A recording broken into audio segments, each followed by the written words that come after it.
ஆச்சி மசாலா எந்த சமையலும் ருசி தேடும் ரகசியம் 20 ரூபாய். சென்னை வில்லிவாக்கத்தில் கடந்த திமுக ஆட்சியில் திறக்கப்பட்ட கொளத்தூர் வண்ணமீன் வர்த்தக மையத்தில் கடைகள் ஒதுக்கப்பட்ட பிறகும் விற்பனையாளர்கள் கடைகளை திறக்க முன்வராததால் தமிழ்நாடு அரசுக்கு வருவாய் இழப்பு ஏற்பட்டிருப்பதாக குற்றச்சாட்டு எழுந்துள்ளது. சென்னை கொளத்தூர் பகுதி வண்ணமீன் வர்த்தகத்தில் நாட்டிலேயே முக்கிய மையமாக திகழ்ந்து வருகிறது. இப்பகுதியில் மட்டும் சுமார் 500க்கும் மேற்பட்ட குடும்பங்கள் வண்ணமீன் உற்பத்தி மற்றும் வர்த்தகத்தை சார்ந்து வாழ்கிறார்கள்.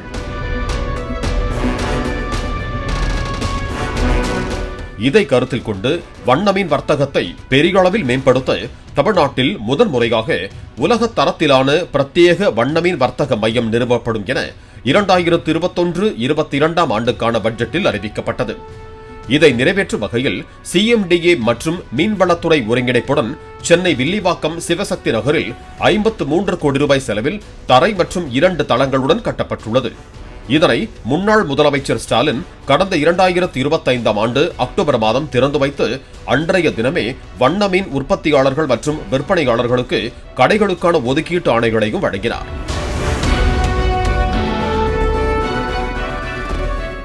15,945 சதுர மீட்டர் நிலப்பரப்பில் 11,650 சதுர மீட்டர் கட்டிட பரப்பளவில் கட்டப்பட்டுள்ள வண்ணமீன் வர்த்தக மையத்தில் மொத்தம் 188 கடைகள், 5 உணவகங்கள், சிறிய அளவிலான பார்ட்டி ஹால், கழிப்பறை வசதிகள், 200க்கும் மேற்பட்ட வாகன நிறுத்தும் வசதியுடன் கட்டப்பட்டிருக்கிறது. இந்த நிலையில் கடைகள் ஒதுக்கப்பட்டும் வண்ணமீன் உற்பத்தி மற்றும் விற்பனையாளர்கள் கடைகளை திறக்காமல் இருக்கிறார்கள். என்ன காரணம் என வியாபாரிகளிடம் விசாரித்ததில் கடைகளுக்கான வாடகை அதிகமாக உள்ளதாகவும் கடைகளுக்கு தேவையான பொருட்களை முதல் மற்றும் 2ஆம் தளத்திற்கு கொண்டு செல்லும் வகையில் பெரிய லிப்ட் வசதி இல்லாதது, மீன் வளர்க்கும் வகையில் வளாகத்தில் சுத்திகரிக்கப்பட்ட தண்ணீர் வசதி இல்லாத காரணத்தால் கடைகளை திறக்கவில்லை என விளக்கம் அளித்தனர். சென்ற ஆண்டுல வண்ணமீனுக்காக ஒரு உழவர் சந்தை வேணும்னு சொல்லி கேட்டிருந்தோம். அதே மாதிரி ஆட்சி அமைச்சு அவங்க ஒரு உழவர் சந்தை அமைச்சு தரேன் கொளத்தூர் பகுதியிலே, அதாவது எங்களுடைய பகுதியே கொளத்தூர் தான் மீனுக்குன்னு உலகத்தரவே மீனுக்குன்னு நம்பர் 1 கொளத்தூர் தான். ஸோ அந்த இடத்துல எங்களுக்கு அமைச்சு தரேன்னு சொல்லி தான் அடிக்கல் நாட்டுறதுக்கு எங்களை கூப்பிட்டாங்க. நாங்களும் அந்த அடிக்கல் நாட்டு விழாக்கு எல்லாம் சென்றிருந்தோம். அடிக்கல் நாட்டின அன்றைக்கி ஈவினிங்கே அவர் பத்திரிகை ரிப்போர்ட்டில் என்ன பண்ணார், இந்த இடம் காலேஜுக்காக ஒதுக்கி இருக்குது, வண்ண மீன்களுக்கு வேறு ஒரு இடம் ஒதுக்கி தரேன்னு சொல்லி அறிக்கை கொடுத்துட்டாரு. அதனால் எங்களுக்கு அப்பயே நாங்கள் கொஞ்சம் டிசப்பாயிண்ட் ஆகிட்டோம். அதுக்கப்புறம் நிறைய வாட்டி போராடி ஒரு இடத்த தேர்வு பண்ணாங்க. இந்த இடத்த தேர்வு பண்ணாங்க இந்த வில்லிவாக்கம் பகுதியில். ஸோ இந்த வில்லிவாக்கம் பகுதி இடம் தேர்வாச்சு. தேர்வாகும்போது சொன்னால் இந்த இடம் பார்க்கிங் ரோடு வசதி சரியில்லைங்க. உள்ளே வரதுக்கு ஒரே ஒரு சர்வீஸ் ரோடு தான் இருக்குது. இந்த ரோட்டில் வியாபாரம் பண்ணி போக முடியாது, நிறைய வெஹிக்கிள் வந்து போக முடியாது. ஒரு 40 அடி கண்டெய்னர் உள்ள வரனோட வழி இல்லைங்கன்னு சொல்லி பேசணும். அதுக்கு அப்போதைக்கு கலெக்டர் என்ன பண்ணாருங்க, இல்லைங்க உங்களுக்கு 3 வழி நாங்கள் பண்ணித்தரோம், உங்களுக்கு கட்டினதுக்கப்புறம் உங்களுக்கு நீங்களே பாருங்கன்னு சொல்லி சொன்னாங்க. ஆனால் அவங்க அடிக்கல் நாடுறதுக்கப்புறம் எங்களை எப்படி கட்டணும் எப்படின்னு எந்த ஒரு ஐடியாவும் எங்களுக்கு கேட்கவில்லை. ஏன்னா நாங்கள் தான் தொழில் பண்ணி பிழைக்கணும், எங்களுக்காக தான் அங்கே அரசாங்கம் செய்யுது. ஆனால் அரசாங்கம் முறையாக எங்களை எந்த விதத்திலும் அணுகவே இல்லை. இடத்த தேர்வு பண்ணாங்க, இங்கே பண்ணிக்கிறத வாங்கினாங்க, போனோம். அதுக்கப்புறமா அவங்களா ஒரு ஸ்கெட்ச் பண்ணாங்க, இது போட்டு இந்த பிளானிங்கெல்லாம் போட்டு கொடுத்தாங்க. நாங்கள் சொன்னோம் எங்கள் பிளானுங்கெல்லாம் செட் ஆகுதுங்க, எங்களுக்கு ஒரு 200 square feet 400 square feet 600 square ஃபீட்டில் கடை ஒதுக்கினீங்கன்னா ஒரு பெரிய வியாபாரி 600 ஸ்கொயர் ஃபீட்டில் இருப்பான், அதுக்கப்புறம் அடுத்த வியாபாரி 400 ஸ்கொயர் ஃபீட், சின்ன வியாபாரி 200-100 ஸ்கொயர் ஃபீட் இருந்தால் அந்த மாதிரி கடை பண்ணி கொடுங்க, நல்லா இருக்குங்க, அப்போது எல்லாருக்கும் ஃபியூச்சர் நல்லா இருக்குன்னு சொன்னோம். ஆனால் அவங்க ஒரே சைஸில் எல்லா கடையும் கட்டிட்டாங்க. ஸோ கட்டினதும் அது அப்படி இல்லாமல் ஒரு ஆளுக்கு ஒரு கடை தான் தருவேன்னாங்க. ஏன்னா ஒரு பெரிய வியாபாரி ஒரு இம்போர்ட் பண்ணி ஒரு வியாபாரம் பண்ண வச்சுக்கலாம், அவனுக்கு குறைஞ்சது ஒரு 600-700 ஸ்கொயர் ஃபீட் இருந்தால் குறைஞ்சபட்சம் அவன் டிஸ்பிளே காட்ட முடியும், டேங்கில் வைக்க முடியும், ஜனங்க உள்ளே போகிறதுக்கு அழகாக இருக்கும். சின்ன வியாபாரி சின்னதாக இருந்தாலும் போதும். அப்படியெல்லாம் நாங்கள் கற்பனை பண்ணி அவங்களுக்கு அந்த ஐடியாவும் கொடுத்தோம். ஆனால் அவங்க எங்களை எந்த விதத்திலும் கன்சல்ட் பண்ணவே இல்லை. ஏதோ கட்டிட்டாங்க. ஒரு 90, அதாவது 9 மாதத்துல இந்த பில்டிங் கட்டி முடிச்சிட்டாங்க. கட்டி முடிச்சதுக்கப்புறம் இனகிரேஷன் கூப்பிட்டாங்க. நாங்களும் அதுக்கு தள்ளி போட்டுன்னு வந்தோம். எங்களுக்கு விருப்பம் இல்லை, பார்த்து எங்களுக்கு விருப்பம் இல்லை. ஆனால் பார்க்கிங் மட்டும் நல்லா அழகாக இருக்குது, இது ரூமெல்லாம் நல்லா தான் பண்ணியிருக்காங்க. ஆனால் எங்களுக்கு தகுந்த மாதிரி கடை வசதி அமையலை. இப்போ உள்ளே வந்தீங்கன்னா ஒரு இடத்துல காற்றுல நீங்கள் வந்திருப்பீங்க, காற்றே இருக்காது, இங்கெல்லாம் எந்த வசதியும் காற்றே இருக்காது, கொஞ்ச நேரத்தில் வெந்து போயிடும். அந்த மாதிரி பண்ணிட்டாங்க. ஏன்னா நாங்கள் கேட்டதே வேறு மாதிரி பண்ணோம், அவங்க ஏதோ ஐடியா வச்சு பண்ணிட்டாங்க.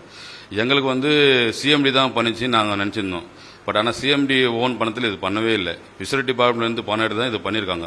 ஆனால் எங்களுக்கு தெரியாது. இது காலப்போக்கில் தான் தெரிய வந்தது, CMD பணம் கிடையாது, இது ஃபிஷரி டிபார்ட்மெண்ட் பணம் கொடுத்து CMD கிட்ட கொடுத்து கட்ட வச்சாங்க. அதனால் எங்களையும் அவங்க அணுகலை சொல்லி ஃபிஷரி டிபார்ட்மெண்ட்டில் அவங்க சொல்லிட்டாங்க, எங்களையும் கேட்கல, இது CMD அவங்களா போட்டு அவங்களா பிளான் பண்ணிட்டாங்க. ஸோ பண்ணும்போதே மேலே உங்களுக்கு பார்க்கிங் வரும், கார் வந்து ஒரு பார்க்கிங் மேலே கொடுத்துரும், மேலேருந்து கடைக்குள்ளே போகிற மாதிரி தான் எங்களுக்கு பிளான் பண்ணி கொடுத்தாங்க. கடை வந்து ஃபர்ஸ்ட் ஃப்ளோரில் கார் வந்து நின்றோம், செகண்ட் ஃப்ளோர் கார் வந்து நின்றோம், அப்படியே கீழே வந்து பார்க் பண்ணி திருப்பி மேலே வந்து போகிற மாதிரி தான் அவங்க பிளானே பண்ணி கொடுத்தாங்க. அதே மாதிரி கமர்ஷியல் லிஃப்ட்டு 2 லிஃப்ட்டு போட்டாங்க, டொமஸ்டிக் லிஃப்ட்டு அது ஒரு 2 லிஃப்ட்டு போட்டாங்க, 3-4 லிஃப்ட் போட்டாங்க. அதை அந்த டொமஸ்டிக் லிஃப்ட் மட்டும் தான் இப்போதைக்கு இருக்கு.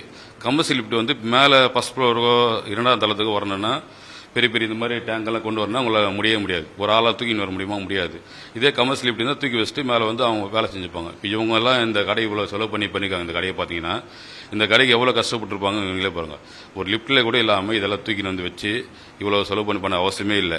ஆனால் அவங்க சொன்னது வந்து உங்களுக்கு தேவையான வசதி பண்ணுவாங்க. இதுவரை கமர்ஷியல் லிஃப்ட் இல்லாமல் ஓப்பன் பண்ணிட்டாங்க. சரி, ஓப்பன் பண்ணிட்டாங்க, சிஎம் ப்ரோ பண்ண போகிறாரு, நீங்கள் வாங்குவோம். சரி, அப்போ எங்களுக்கு திருப்தி இல்லை. சரி, வாடகை எவ்வளோன்னு சொன்னால் அவங்க வாடகையும் எங்களுக்கு சரியாக சொல்லவே இல்லை.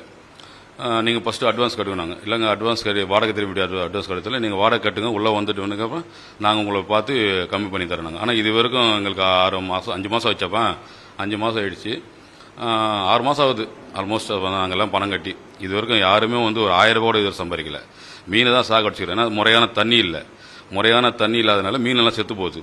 மீன் அவங்க குளத்தூர் பகுதியிலனா முறையான தண்ணி இது. இப்போ இன்னைக்கு உலகத்திலே குளத்தூர்ல மீன் ஒரு அப்புன்னா தண்ணி வளம் நல்லா இருக்கு, பக்கத்திலே பெரிய பெரிய ஃபார்ம் இருக்கு, மீன் எடுத்து வந்து வியாபாரம் பண்ணுறதுக்கு ஈஸியாக இருக்கும். இப்போ நாங்கள் இவ்வளவு தூரம் வந்து இங்கே ஒரு 6 கிலோமீட்டர் வந்து வியாபாரம் பண்ணணும், இதுக்கு ஒரு டிரான்ஸ்போர்ட் ஆகும், அதில் மீன் கொஞ்சம் டயர்ட் ஆகிடும்.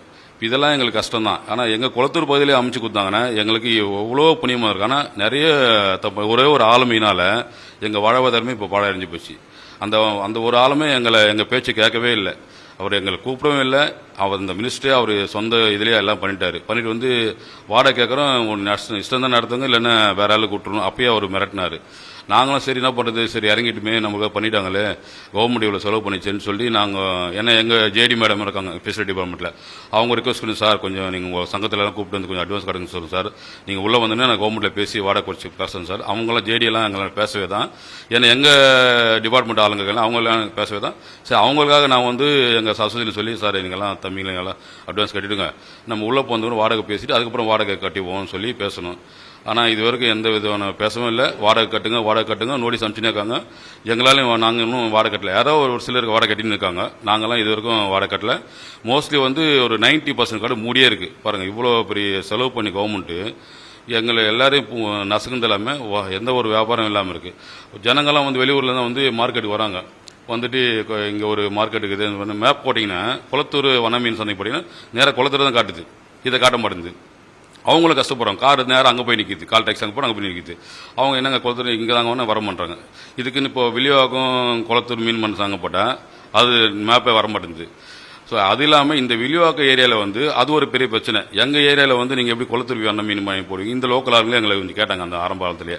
சரி, அப்போது அந்த மினிஸ்டர் ஆளும் இருக்கவே நாங்கள் எதுவும் பேசிக்கல. ஏன்னா அவங்க இருக்கும்போது நம்ம என்ன பேச முடியும், அவங்க போர்டே போட்டாங்க, குளத்தூர் வண்ண மீன் மழையும் போட்டாங்க. ஆனால் இந்த லோக்கல் ஆளுங்க வந்து இந்த மாதிரி போர்டே இருக்கக்கூடாதுன்னு சொல்லி அது ஒரு அப்ஜெக்ஷன். இப்போ மேப் போட்டாலும் எங்களுக்கு குளத்தூர் தான் காட்டுது, இந்த மேப் காட்டவே இது இருக்கும். எதையாவது நாங்கள் கேட்டோம், இதையாவது கூகுளில் சர்ச் பண்ணி எங்களை இந்த ஏரியா காட்டாமல் இருவீங்கன்னா அது இது வரைக்கும் அவங்க எதுவும் பண்ணவே இல்லை.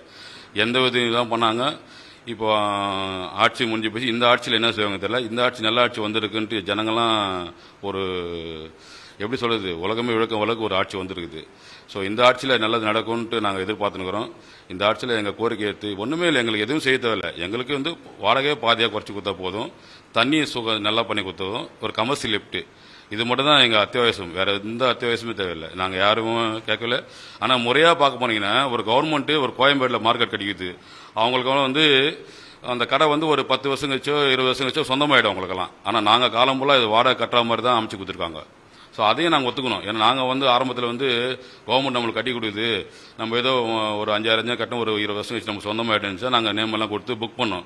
அவன் அப்புறம் பார்த்தா இது வந்து கோயிலினுடைய சொத்து, அதாவது இந்து அறநிலையத்துறை சொத்துனால சரி அது கோயிலுக்கு கட்டி ஆகணும். சரி, நிலத்துக்கு நம்ம வாடகை கட்டிக்கிறோம், நாங்கள்லாம் சேர்ந்து நிலத்துக்கு வாடகை கட்டிக்கிறோம், அது பிரச்சனையே இல்லை. ஆனால் எங்களுக்கு தண்ணி போதுமான தண்ணி, சுத்தமான தண்ணி இல்லை, காற்று வசதி இல்லை. ரெண்டாவது எல்லாத்தையும் கிளாஸ் டோர் போட்டு அடிச்சிருக்காங்க. பின்னாடி கடைக்காரங்கெல்லாம் போகிறதுக்கு ஒரு வழியே இல்லை. ஒரே ஒரு என்ட்ரன்ஸ் கொடுத்துருக்காங்க. அந்த பேக் சைடு என்ட்ரன்ஸும் ஓப்பன் பண்ணாங்கன்னா அந்த கஸ்டமர் வந்து ஸ்பிட் ஆகி எல்லா கடைக்கும் போக ஆரம்பிப்பாங்க. ஒரு என்ட்ரன்ஸில் வரும்போது முன்னாடி மட்டும் வியாபாரம் வந்து பின்னாடி இருக்கிறவங்க கொச்சிக்கிறாங்க. ஸோ அவங்களுக்கும் நம்மளை பார்க்கணும். நம்ம எல்லாருமே ஒரே வியாபாரத்தை வந்தவங்க, நமக்கு இவங்க அவங்க முக்கியம் இல்லை. அதையெல்லாம் எங்களுக்கு சரி பண்ணி இந்த ஆட்சியில் நல்லபடி பண்ணி கொடுக்கணும். கடைகளை பொறுத்தவரை குறைந்தது 215 சதுரடி முதல் 410 சதுரடி வரை உள்ளதாகவும் இதற்கான வாடகை குறைந்தது 12,000 முதல் 25,000 வரை வசூலிக்கப்படுவதாகவும் கூறப்படுகிறது. கொளத்தூரில் நாங்கள் கடை வைத்திருக்கும் பகுதியில் அனைத்து வசதிகளுடன் 10,000 ரூபாய்க்கே கடை வாடகைக்கு கிடைக்கும் போது நாங்கள் ஏன் வசதிகள் செய்து தரப்படாத கடைகளுக்கு 25,000 ரூபாய் வரை வாடகை கொடுத்து கடை நடத்த வேண்டும் என வியாபாரிகள் கேள்வி எழுப்பி இருக்கிறார்கள். வாடகைக்கு எல்லாரும் வந்திருக்காங்க. எல்லாரும் வாடகைக்கு முன்பணம் கட்டியிருக்கோம். அந்த முன்பணம் எப்படி கட்டணும்னா எல்லாரும் கடன் வாங்கி தான் கட்டியிருக்காங்க. ஏன்னா எல்லாருக்குமே கொளத்தூரில் கடை இருக்குது. இந்த கவர்மெண்ட் அஃபிஷியல்ஸ் எல்லாம் எங்களை என்ன பண்ணிட்டாங்க, ஒரு ஷார்ட் டைமில் நம்ம எக்ஸ் முதலமைச்சர் கடை ஓப்பன் பண்ணோன்றதுக்காக எங்களை ஃபோர்ஸ் பண்ணி கவர்மெண்ட்டில் இருக்க டைரக்டர்ஸு அவங்களோட அசிஸ்டன்ஸ் எல்லாம் கூப்பிட்டு ஒரு 24 மீட்டிங் வச்சு ஃபஸ்ட்டு இனிஷியலாக வந்துருங்க, அதுக்கப்புறம் நம்ம எல்லாமே சார்ட் அவுட் பண்ணிடலான்னு சொன்னாங்க. சார் அது இல்லாமல் இப்போ நாங்கள் எல்லோரும் இருக்கோம்ல சார், நாங்கள் எல்லாருமே எம்பிபிஎஸ்ஸோ இல்லை பிஇ படித்தவங்களோ எம்டி படித்தவங்களோ கிடையாது. ஒரு கவர்மெண்ட் அஃபிஷியல் சொன்னதை நம்பி வந்தோம். ஆனால் இங்கே வந்துட்ட பிறகு பார்த்தீங்கன்னா ஸ்டெப்பின் பண்ண நாள்லேருந்து அப்படியே விட்டுட்டாங்க. எப்போ அந்த முதலமைச்சரோட ஃபங்க்ஷன் நடந்ததோ அதுக்கப்புறம் எங்களை யாருமே கண்டுக்கவே இல்லை. ஃபஸ்ட் திங்கு.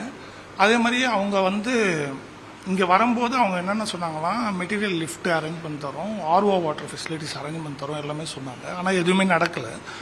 இன்றைக்கி இந்த கடை என்னோட கடை தான். கிட்டத்தட்ட ஒரு 8 லட்ச ரூபா செலவு பண்ணியிருக்கேன். இப்போ எல்லா மீனையும் எடுத்துடுறேன். ஏன்னா ஃபர்தராக எவ்வளோதான் லாஸ் பண்ணிகிட்டே இருக்க முடியும் அப்படின்றதுக்காக. இப்போ என்னென்னா, இப்போ நாங்கள் 188 பேரும் 1 லட்ச ரூபாய்க்கு மேலே அட்வான்ஸ் முன்பணம் கொடுத்துருக்கோம். இவங்க எதுவுமே பண்ணவே இல்லை. ஆனால் வீக்லி எங்களுக்கு நோட்டீஸ் மட்டும் வந்துகிட்டே இருக்குது. இப்போ இந்த நோட்டீஸ் வந்துகிட்டே இருக்குது, எந்த ஸ்டெப்புமே எடுக்கல. இந்த மாதிரி வாடகை கட்டுங்க, இல்லைனா இந்த டைம் கிளாப்ஸ்குள்ளே காலி பண்ணுங்க அப்படின்னு வந்துட்டே இருக்குது. இங்கே ஸ்டெப்பின் ஆகிற கஸ்டமர்ஸ் பார்த்தீங்கன்னா 20 பேர் கூட ஒரு நாளைக்கு இல்லை. அப்போது நாங்கள் இப்போ இங்கே எப்படின்னா ஒரு ப்ரைவேட் செக்டர் பண்ணுவாங்கல்ல, இப்போ இந்த கடையோட ரெண்ட் எவ்வளோ இருக்கும் சும்மா உதாரணமாக நீங்கள் சொல்லுங்கள். 10,000 இருக்குமா சார்? 26,000 ரூபாய் சார். 26,000 ரூபாய் நான் ப்ரைவேட்டில் ஒரு கடை எடுத்தனா கூட 26,000 ரூபாய் தான். நான் கொளத்தூர் மார்க்கெட்டில் இருக்கும்போது இந்த சைஸ் கடை 26,000 ரூபாய் ரெண்ட்டு கிடையாது. அங்கேயே 15,000 ரூபாய் தான். அதை கேட்டதுக்கு அவங்க என்ன சொன்னாங்கன்னா, நீங்கள் ஃபஸ்ட்டு ஸ்டெப்பின் ஆகிடுங்க, அதுக்கப்புறம் உங்களோட ப்ராப்ளம் எல்லாத்தையும் சால்வ் பண்ணிடுறேன். ஃபிஷரிஸ்லேருந்து ஒரு 3 lakhs 4 lakhs மானியம் தொகை வரும். ஈபிக்கும் இதை கமர்ஷியல் இல்லாமல் நான் விவசாயத்தை சார்ந்த மாதிரியான செக்ஷனில் 3A1 பண்ணி தரோம் எல்லாமே சொன்னாங்க. எல்லா வாக்குறுதியும் போயிடுச்சு இப்போ வரைக்கும். இப்போ டிவிகே கவர்மெண்ட் வந்திருக்காங்க. இப்போது இவங்களாவது ஸ்டெப்பின் பண்ணி எங்களோட என்னென்னலாம் குறைகள் அப்படின்றத கேட்கணும். சார், ஒரு விவசாயிக்கு அடுத்த களத்தில் இருக்கிற இந்த துறை இப்போ 25,000 ரூபாய் ரெண்ட் கொடுத்து எப்படி பண்ண முடியும்? எல்லாருமே ஏமாற்றப்பட்டோம் தான் சார் சொல்லணும். ஒரு 180 பேரும் சரி கடை கிடைக்குது, கவர்மெண்ட்டில் எல்லா ஃபெசிலிட்டிஸும் பண்ணிவிடுவாங்க அப்படின்றது தான் இருந்தது. ஸோ அதுக்காக தான் உள்ளே வந்திருக்கோம். இன்றைக்கி இங்கே இந்த கடையில் போட்ட மீன் கடன் வாங்கி போட்டிருக்கோம், எல்லாமே செத்து போச்சு. பாதி மீன் இங்கே பார்த்தீங்கன்னா எல்லாமே கீழே கட்டியிருக்கோம். நாங்கள் என்ன காரணம் செத்து போச்சு?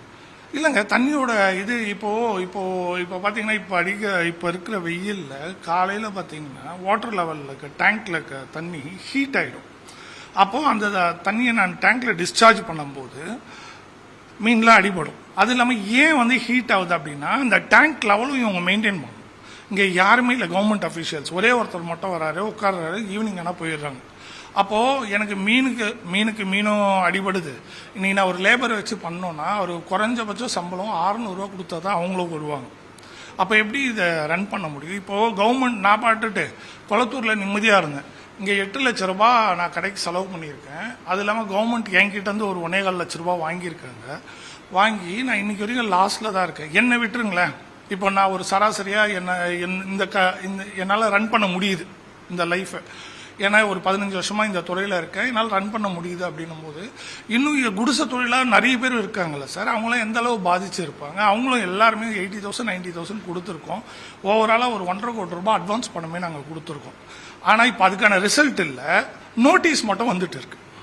இல்லை, இப்போ வாடகை குறைச்சிட்டாங்க, உங்களுக்கு தண்ணி வசதி பண்ணி கொடுத்துட்டாங்கன்னா உங்களுக்கு போதுமா? டெஃபினட்டா சார்.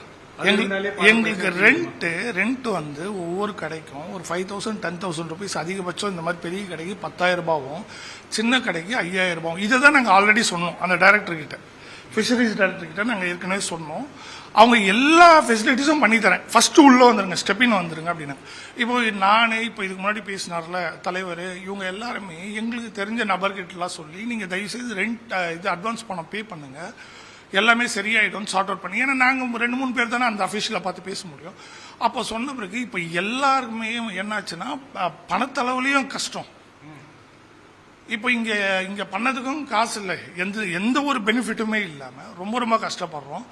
எனக்கோட ஒரே ஒரு அப்ளிகேஷன் என்னன்னா, டிஎம்கேவோட அவங்களுடைய கவர்மெண்ட்டில் லாஸ்ட் 5 இயர்ஸில் நீங்கள் எங்கே வேணால் போங்க, ஒரு பார்க்குக்கு போங்களா, மினரல் வாட்டர் இருக்கும், ஒரு பாத்ரூம் ஃபெசிலிட்டிஸ் இமீடியட்டாக வந்து ஓப்பன் பண்ணி வைப்பாங்க. எதெல்லாமே ஓப்பன் பண்ணி வைப்பாங்களே தவிர அடுத்த 2 மாதத்தில் பார்த்தீங்கன்னா அது ஒர்க் அவுட் ஆகாது. ஏன்னா மெயின்டெனன்ஸே இருக்காது. இப்போ இன்னைக்கு இவ்வளோ பெரிய ஒரு 54 கோடியில் பில்டிங் கட்டிட்டோம், அதே தான் நடந்துகிட்டே இருக்கு. இப்போ நாங்கள் உண்மையாலுமே முதலமைச்சர் விஜய் சார் மட்டும் தான் நம்புகிறோம். இப்போ இது மூலயமா எங்களுக்கு சொல்யூஷன் கிடைக்கணும். என்னன்னா இப்போ இங்கே இருக்கிறவங்க எல்லாருமே இல்லிட்ரேட் சார், சரியாக நாங்கள் படிக்காதவங்க. அதனால இப்போ யாரை போய் பர்ஃபெக்டாக அப்ரோச் பண்ணுறதுலாம் தெரியல. இப்போ இதே வந்து இன்னும் தொடர்ந்துட்டு இருந்ததுன்னா இன்னும் 1 மந்த்தில் மொத்த பேரும் போராட்டத்தில் இறங்கின பிறகு நீங்கள் ஏன் சொல்யூஷன் தேடுறீங்க? எங்களுக்கு இப்பவே என்ன ப்ராப்ளம்ன்றத டெஃபினட்டா நீங்க கேட்டுட்டு எங்களுக்கு இதை சார்ட் அவுட் பண்ணணும். வில்லிவாக்கம் தொகுதியில இருக்கு.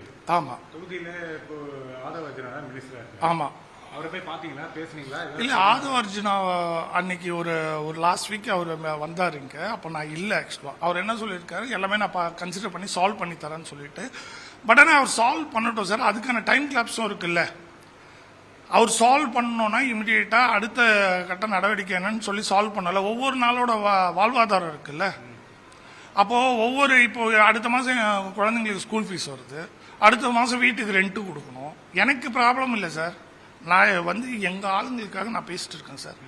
எனக்கு கடவுள் புண்ணியத்தில் எனக்கு இன்னும் ஒரு 10 மாதம் வச்சா கூட நான் என்னால் பேலன்ஸ் பண்ண முடியும் சார். ஆனால் டெய்லியுமே 500 ரூபாய் 1000 ரூபாய் சம்பாதிக்கிற அவங்கெல்லாம் என்ன சார் பண்ணுவாங்க? ஸோ கவர்மெண்ட் வந்து அதை உடனே இமீடியட்டாக ஆக்ஷன் எடுக்கணும்ல சார். ஸோ நாங்கள் இன்னும் ஒரு 10 days பார்ப்போம் சார் அதிகபட்சம். அப்படி இல்லைன்னா லீகலாக சிஎம் சாருக்கும் இந்த இதுக்கு முன்னாடி எங்களுக்கு ப்ராமிஸ் பண்ண கவர்மெண்ட் அஃபிஷியலுக்கும் எல்லாருக்குமே லீகல் நோட்டீஸ் நாங்கள் இஷ்யூ பண்ணுவோம் சார்.